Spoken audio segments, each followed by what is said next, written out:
said, and then I'm going to talk about here, because that's where, and you're going to see in a minute what I'm about to say, where the devil attacks. All right, let me go and get started.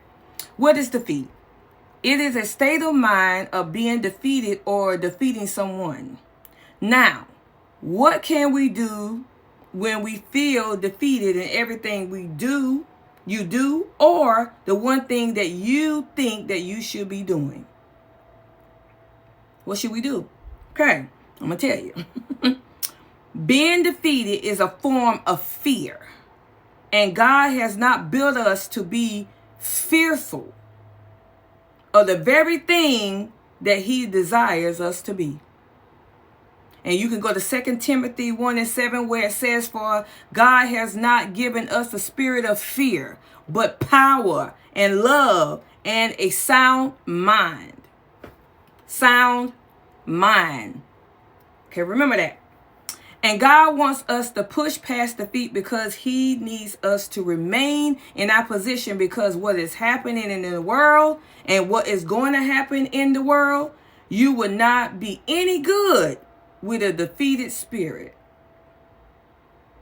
Okay. Now, I'm going to talk about the weak part of our minds and the strong part of our minds. Okay.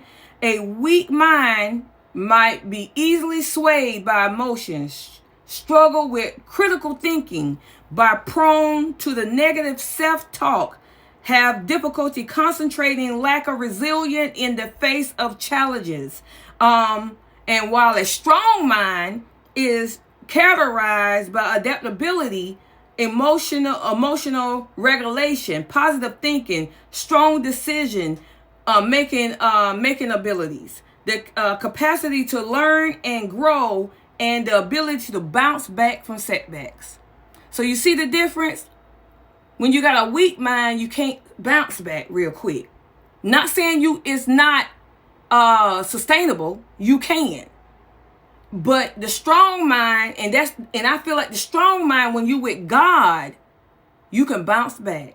You can have this stuff. Let me tell you something. I had defeat this morning. That's my testimony. I have defeat this morning. But God said, Andrea, push past. Now, God wants us to know that we are not defeated as long as we're connected to him. Don't let people make you feel like where God has you is not a good place to be, for you to be. Didn't you hear him? You heard him, right? He told you that you're supposed to be in that very area, right? So why are you letting things and people